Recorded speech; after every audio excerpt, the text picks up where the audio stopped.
In America today, we have white supremacy. In the Torah, we had Amalek. Amalek is seen as the eternal enemy of our people, whose members found strength by making us suffer. Therefore, when the Lord your God grants you safety from all your enemies around you, and the land that the Lord your God is giving to you as a hereditary portion, you shall blot out the memory of Amalek from under heaven. Do not forget. Our rabbinic sages parse these sentences and derive two distinct meanings. Blotting out the memory of Amalek is a military command, literally to destroy Amalek.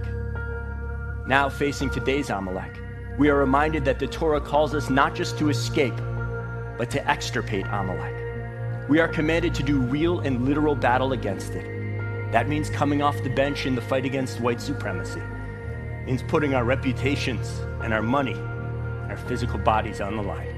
But also so that we are ready to answer people with radically destructive and incoherent versions of history, so that we can counter white supremacists, so that we can counter Amalek, and blot them out by retaining on our lips and in our records their history. By being bearers of history, we can help guide the future. We now live in a world dominated by hidden hands, to whom presidents or prime ministers are mere puppets, equivalent to how a front organization is used by organized crime as facade. A world dominated by Mossad blackmail operations, in which a powerful politician, CEO, or celebrity might be utterly controlled, perhaps for the rest of their lives, due to certain networks possessing materials, incriminating videotapes, for example, that might cost them everything if released. A world in which the only attribute a politician or business leader or television journalist is absolutely required to have to be ushered upward through the ranks by complicit media is a willingness to play ball with the corrupt moneyed powers, creating a perfectly inverted hierarchy of power and influence, in which only the most amoral and compromised survive and thrive. We live in nations that no longer have borders or any territorial integrity or security, in which millions of illegal migrants are not just welcomed despite the criminal nature of their entry, but encouraged to make the journey by countless organizations that hide under the banner of NGOs or Christian groups as they oversee and help orchestrate mass sex trafficking, often of children, drug trafficking, as fentanyl kills record numbers of our most desperate and despondent, and as the social cohesion, common culture, and natural unity is completely obliterated. Third world nations now empty their jails in our direction, a practice now justified on the basis of a stray line on some statue gifted long ago by a Jewish French Freemason, which, despite it contradicting virtually every last sentiment expressed by our founding fathers and the vast majority of our population, has somehow been framed as our new national purpose and reason for being. And I've actually come the other way, which is, honestly, we need immigrants do have more of the old-fashioned American virtues than lots of old-fashioned Americans. Look, to be totally honest, if things are so bad, as you say, with the white working class, don't you want to get new Americans in who aren't going to be... I'm serious. You can make a case that this is going on too long and this is too crazy, probably, and I hope this thing isn't being, videotaped or ever shown anywhere. A world that provided these migrants with free ivermectin while publicly claiming it was a useless drug for COVID, and aggressively discouraging Americans from using it, despite its incredible results in trial after trial. And a nation that, amidst a shortage of baby formula, leaving mothers scrambling to feed their infants, diverted massive shipments to the border to gift this emergency necessity to these same illegals, the vast majority of which then sat unused on shelves. We live in a world willing to inject its children, its most defenseless and innocent, with untested vaccines, which, coincidentally, of course, were first mass injected just before insurance companies began recording a record number of mystery deaths in the under 30 demographic, along with record low sperm counts and infertility rates in women. A world so conditioned that hundreds of peak physically fit athletes can drop, often on live TV before their very eyes, and we all pretend not to notice, just as we pretend not to notice the wealth of evidence proving that these jabs alter our very DNA.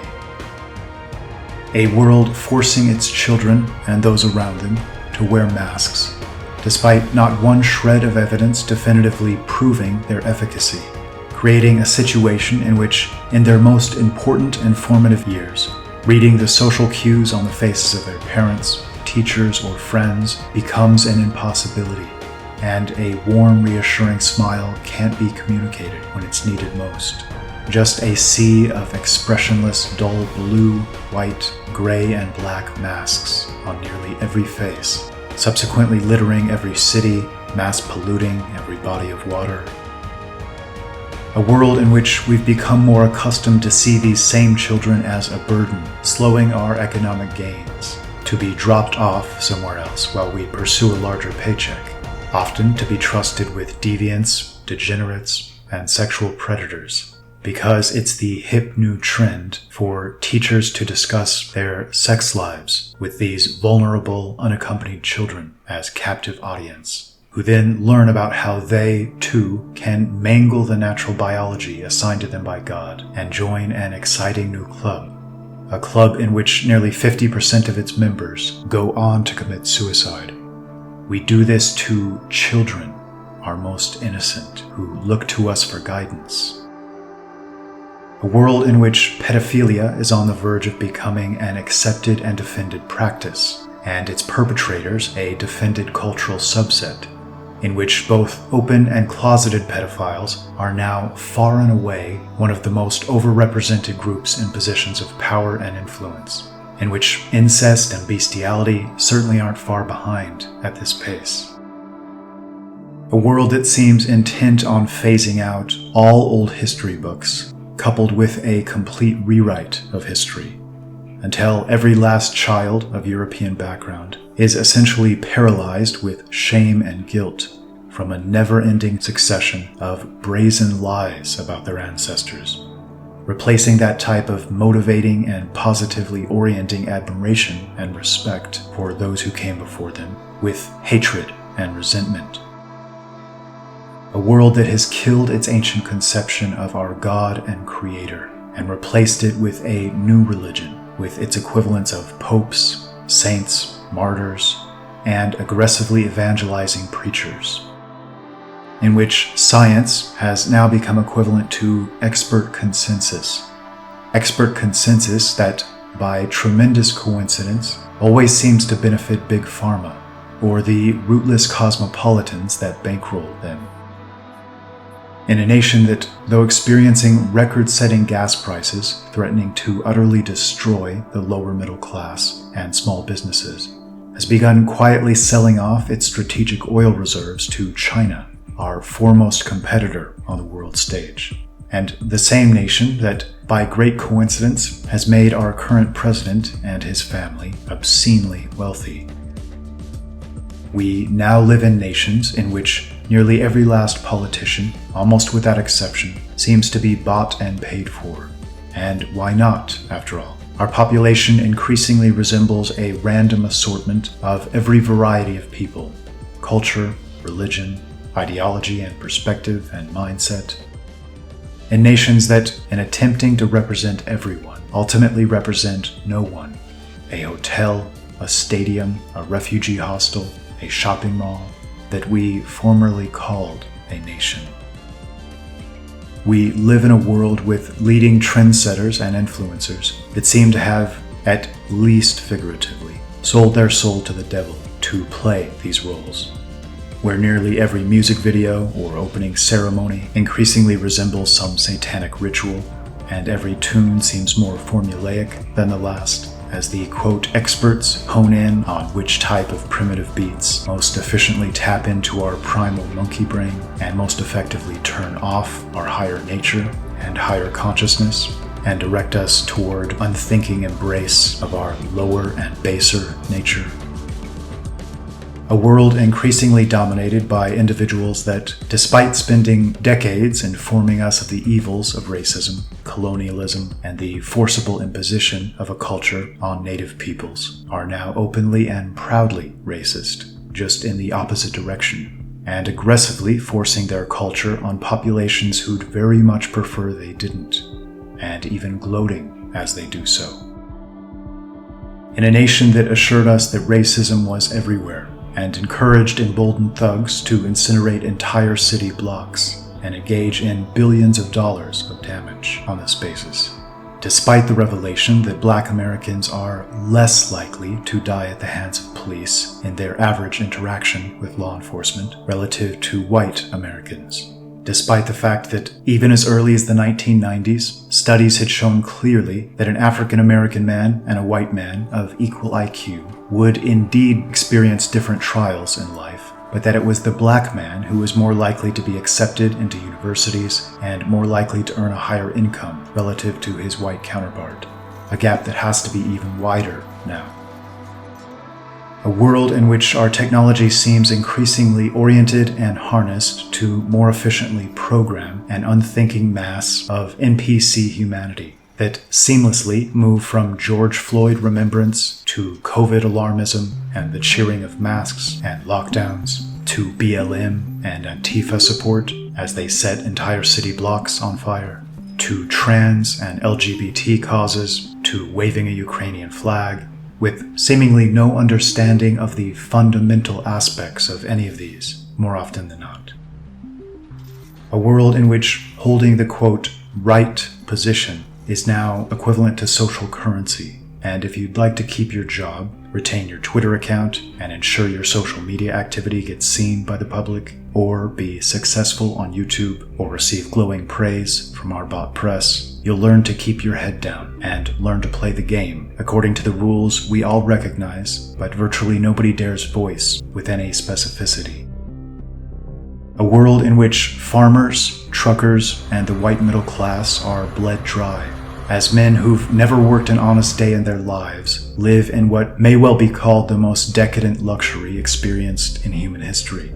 And to top it all off, many of these mock, sneer, condescend, and belittle, pretending they could easily do the jobs of these men, but just decided to take a more, quote, important path in life.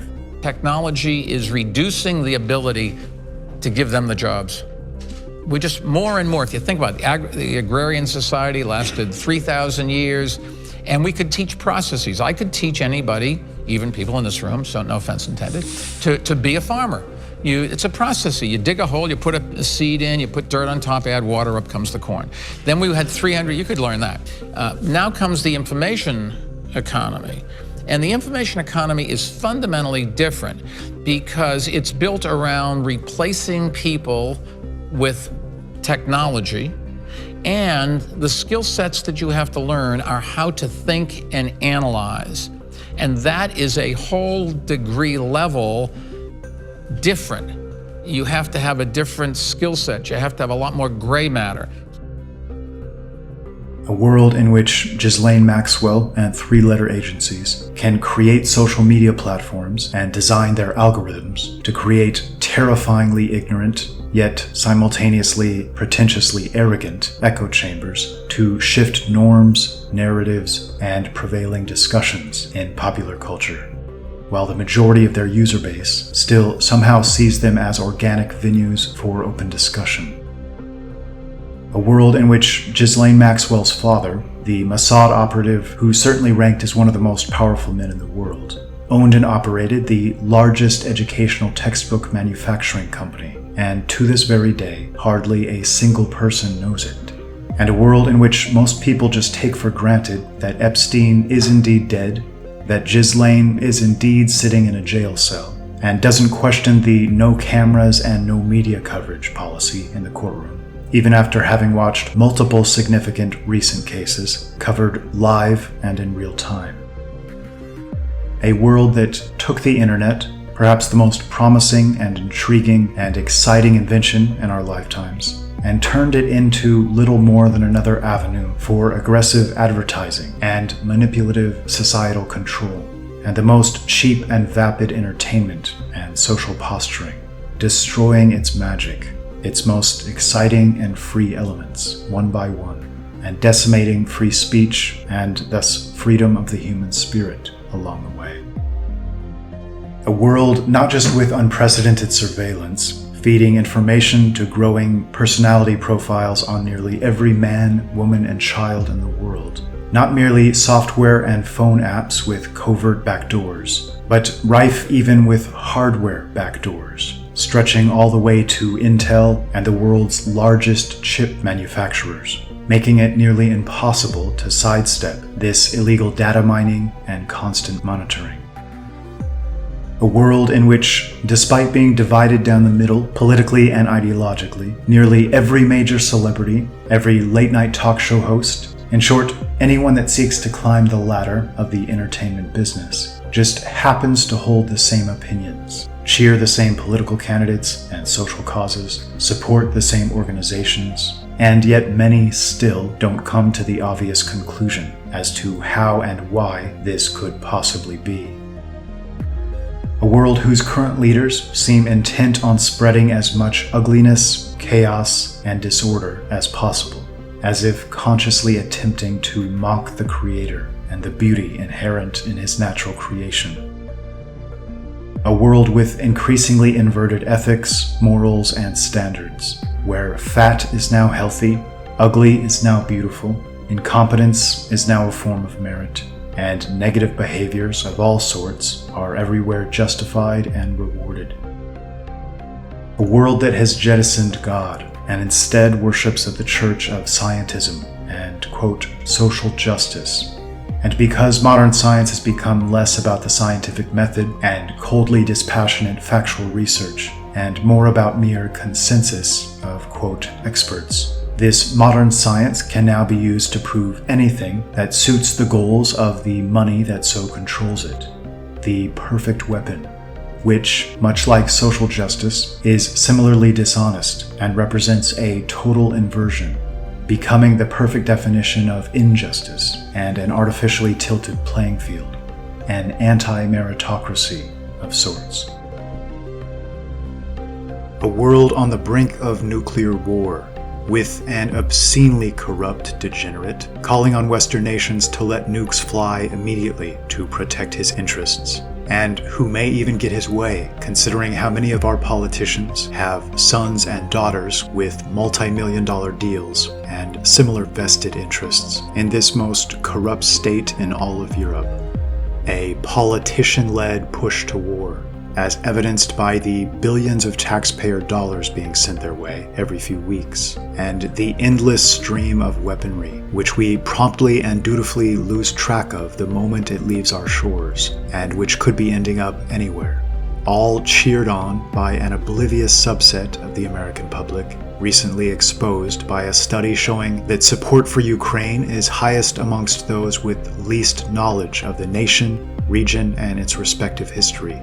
A finding that speaks volumes about the current state of the world.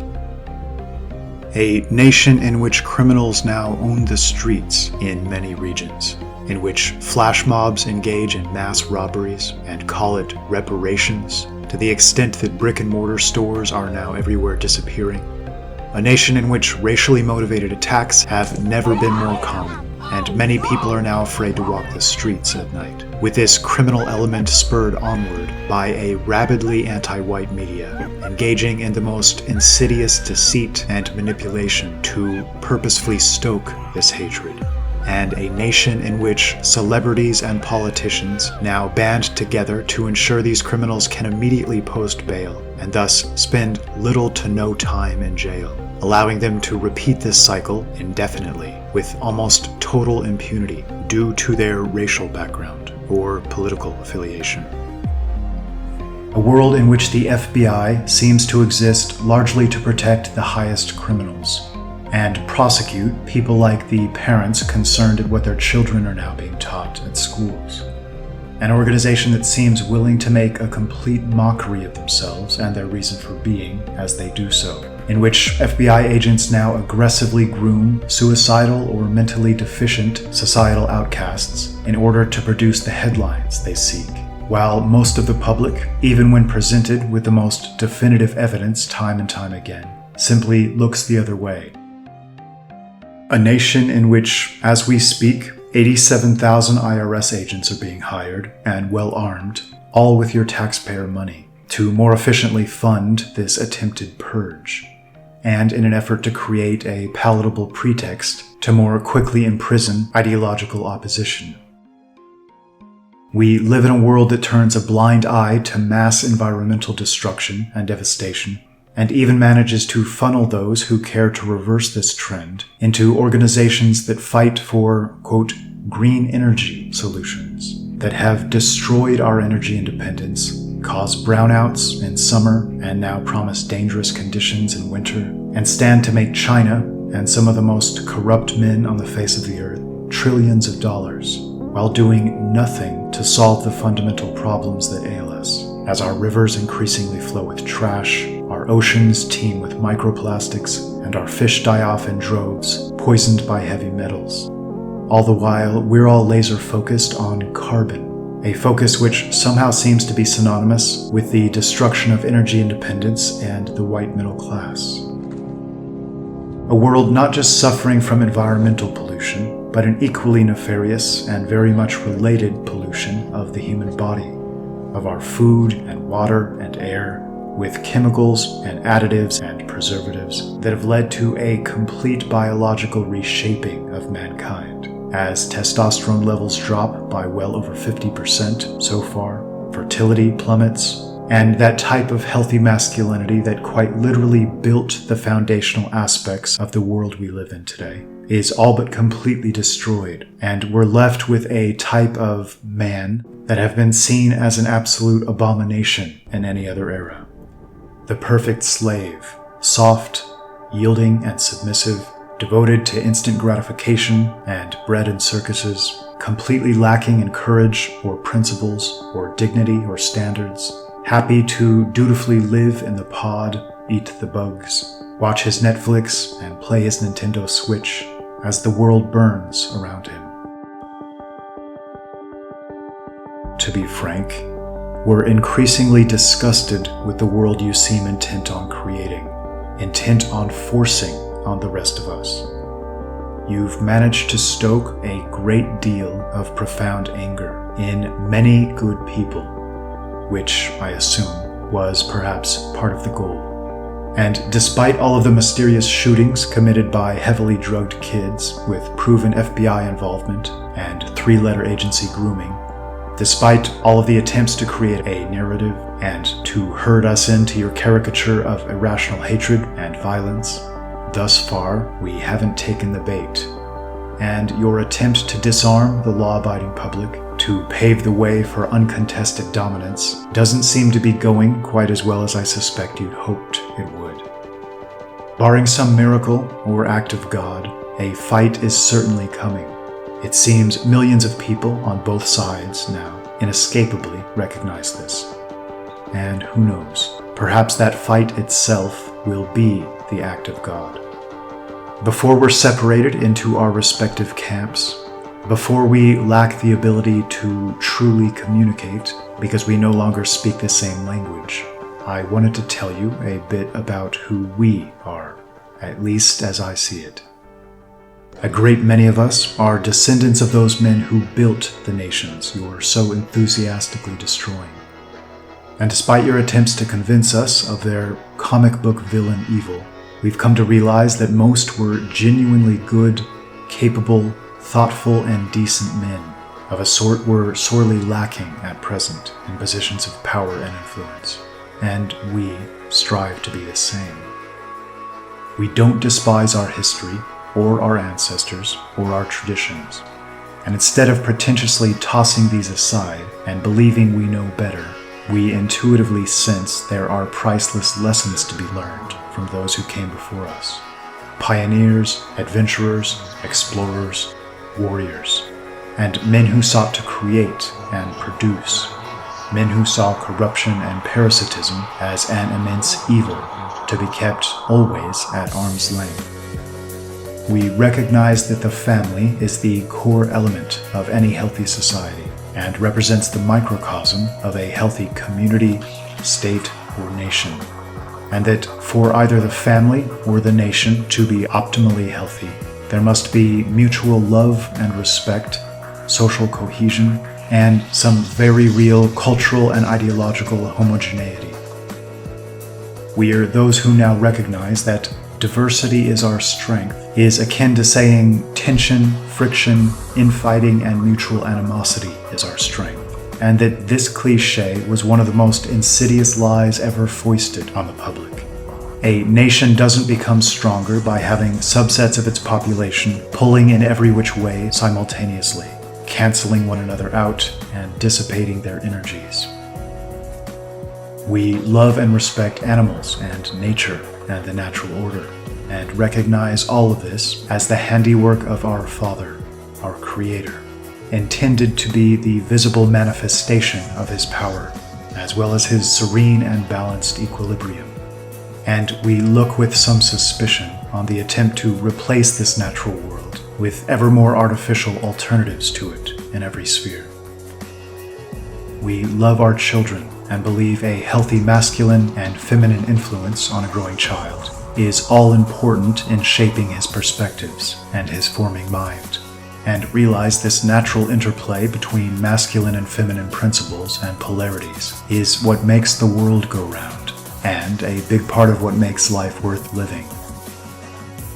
We reject parasitism and respect the mind of the engineer, builder, farmer, inventor, skilled construction worker, or tireless truck driver, and we believe financial incentives should be structured according to the net positive nature of one's occupational efforts. We reject the increasingly artificial world you've created, in which money is printed out of thin air and then passed through nepotistically allied banks into an incestuous circle composed of individuals that now do little to nothing of real fundamental value. We've grown immensely skeptical of governments and states, recognizing the great dangers in giving up freedoms and independence, and that once you give an inch, insatiably power-hungry jackals, smelling blood, then do everything in their power to take a mile, and then another, and another, until finally, so much has been taken that the population is left powerless and without the tools and resources to fight back, a cycle anyone with a passing understanding of history is well acquainted with. To those behind this cultural and spiritual degradation, you may indeed continue to win some battles, but you don't win this war, I promise you. You've made too many mistakes and made your hatred too obvious too many times. Broadly speaking, you're disgusting men who, in a just world, wouldn't be allowed anywhere near offices of power or organs of influence. And I have a hunch that that world is about to make a comeback, regardless of the number of contingency plans you have in place to avoid it. Just wait until the public recognizes, again, once and for all, and this time on an international scale, that the first and foremost purpose of any nation or any political or economic structure was always, and must always be to keep the hyenas, jackals, ticks, and parasites at bay and completely shut out from the halls of power. And that when we restrict all power to individuals who have real reason to love their people above their own personal gain, every last aspect of life might improve as a result, like strong and healthy branches growing from a sturdy trunk. Where we go from here is anyone's guess. We may well fall into civil war. We may balkanize. It may even be total anarchy and chaos for a time. But this time around, you won't be the ones making order out of that chaos you've caused. As we watch our promised American dream die a painful death, and other Western nations experience similar collapse, as our inflation-adjusted income falls to record lows, and our rates of homelessness and drug addiction and suicide near record highs, we find ourselves being aggressively lectured about our privilege by the descendants of the very men behind the obscene levels of historical corruption, behind the British East India Company and the mass opium sales into China, behind the orchestration of the Holodomor, who helped orchestrate and then profited wildly off of both world wars, the men who owned the vast majority of the slave ships and made up by far the highest percentage of slave owners relative to their population size. Men with a long tradition of hiding behind masks and facades as they destroy far nobler nations and peoples, and then proceed to bleed their innocent victims dry, all the while sickeningly claiming victim status themselves. You Davos and Bilderberg crowd, you ADL and SPLC gatekeepers, you WEF and CFR stooges, you bot men who've so willingly sold yourselves for filthy lucre and pieces of silver, you'll not be the masters of the globalized Chinese-style superstructure existing in your fever dreams. God wins. The natural and universal order of all things ultimately wins, however difficult and messy the path may be along the way. We don't have to live like this, and as soon as a critical mass of us realize this, we'll soon refuse to live like this. Your ill-gotten power represents a violation of this natural order. To give an analogy to illustrate the point, if we consider the sun as representative of God's light emanating into our physical realm, creating, energizing, making all life possible, it's as if you clever artificers have painstakingly created a fluorescent light bulb in its place, and proceeded to craft entire political and philosophical and ideological structures in an attempt to encourage the worship of your inferior creation, and, by transitive property, the worship of yourselves, the men who create and maintain this completely artificial light. Transhumanism, transgenderism, the dishonest and manipulative translation of history, and the attempted transposition of timeless immutable truths, all an attempt at a wholesale transfer of power, an attempt to transform our world by absurdly pretentious, transgressive rebels innately at war with the Creator, the Father of all that's good and fruitful in this world. The forces of degeneration in open war with the ultimate generative force behind all positive creation. You lose this fight. In truth, you lost the fight before you even began it, because you can't prevail against immutable and universal laws and principles. All of the clever intellectualism and sophistry in the world can't carry the day here. Eventually, your house of cards falls, and in its place, something new, very different, and vastly superior will take shape. To those who agree with the words in this video, to allies and the ideologically like-minded, if I could communicate one all-important thing here, it would be this. The corrupted power structures we're currently so infuriated with and demoralized by are largely artificial, to the point that they're almost an illusion. And what I mean by this is that we're locked within them only insofar as we recognize their authority and allow ourselves to become dependent upon them. We need to get to work immediately, building parallel structures in all respects: educational, economic, social and cultural, political. A parasite dies if its host simply steps aside and leaves the scene. This should be our goal. The next video will be voicing some concrete potential solutions regarding some paths we might take to accomplish this. I don't want to pretend this will be quick or easy, but with some enthusiasm and energy, some leadership and organization, and especially if these goals are pursued in an incremental manner, it'll be far less difficult than some of you might fear. And if this leads to an open fight with those willing to hound us to the ends of the earth, I hope you'll join me in saying, so be it. what better cause to fight for than the freeing of future generations from this soulless, vampiric machine designed to hijack their productive energies, drain them, and slowly but surely grind them into dust?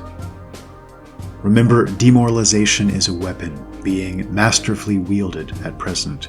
Those fighting for this future in which we'll, quote, own nothing and be happy, in which we'll be without land, without home ownership, living in ugly, tiny apartments in concrete jungles and congested urban sprawl, eating bugs and fake meat, mindlessly injecting mandatory poisons on a regular basis.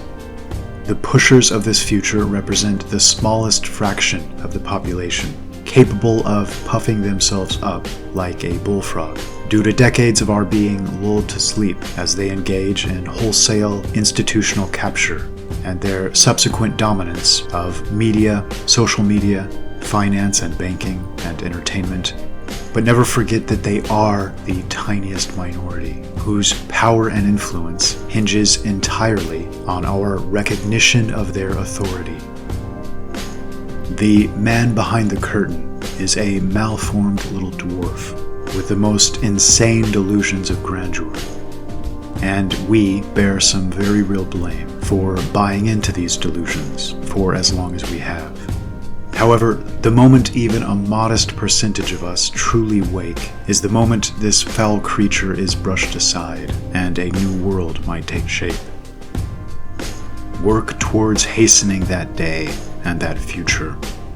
Ignore the nihilists and the cowards and dark clouds, and remember, the future is ours.